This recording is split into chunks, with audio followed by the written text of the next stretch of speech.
வணக்கம் மக்களே, welcome back to our channel. இன்றைக்கி வந்து நல்ல ஒரு ப்ரான் பிரியாணி, அதாவது இறால் பிரியாணி சாப்பிட போகிறோம். சும்மா இல்லை, சிக்கன் கிரேவி, 2 எக்கு, ஒரு ரைத்தா வச்சுட்டு சூப்பராக சாப்பிட போகிறோம்.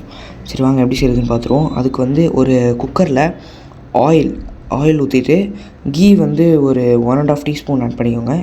கீ நல்லா மெல்ட்டானதுக்கப்புறமா பட்டை, அதுக்கப்புறம் வந்து பே லீஃபு, அதுக்கப்புறம் வந்து அன்னாச்சி பூன்னு சொல்லுவாங்க, அது வந்து இப்போ ஒரு 2, கிராம்பு ஒரு 3, ஏலக்காய் ஒரு 3 போட்டு இது ஆனியன் போட்டு நல்லா சாட்டே பண்ணிவிட்டு, ஆனியன் கூடயே பச்சை மிளகா போட்டுருங்க. பச்சை மிளகா போட்டு நல்லா சாட்டே பண்ணுறேங்க. சாட்டே பண்ணதுக்கப்புறம் வந்து தக்காளி ஆட் பண்ணி அதையும் நல்லா சாட்டே பண்ணதுக்கப்புறமா ஜிஞ்சர் கார்லிக் பேஸ்ட் ஆட் பண்ணோம். அது வந்து ஒரு 1.5 டீஸ்பூன் ஆட் பண்ணிவிட்டு புதினா, கொத்தமல்லி ரெண்டுமே வந்து ஒரு கொத்து, அதாவது ஒரு கைப்பிடி சொல்லுவாங்களே, அது ரெண்டுமே போட்டுட்டு ப்ரான் போட ஆரம்பிச்சிருங்க. எறா போட்டதுக்கப்புறமா வந்து கொஞ்சம் லைட்டாக ஒரு மிக்ஸ் பண்ணிவிட்டு லைட்டாக கலர் பண்ணப்போ டர்மரிக் பவுடர் போட்டு நம்ம கேர்டு ஆட் பண்ணோம்.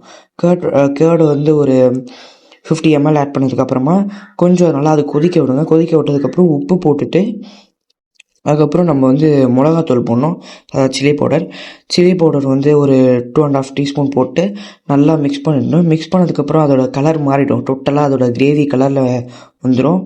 வந்ததுக்கப்புறமா நீங்கள் தண்ணி ஊற்றிட்டும் ரைஸ் போடலாம், ரைஸ் போட்டுட்டும் தண்ணி போடலாம். நான் இங்கே வந்து தண்ணி ஊற்றாமல் ஃபஸ்ட்டு ரைஸ் போட்டு லைட்டாக மிக்ஸ் பண்ணிவிட்டு அதுக்கப்புறம் தண்ணி ஊற்றுறேன்.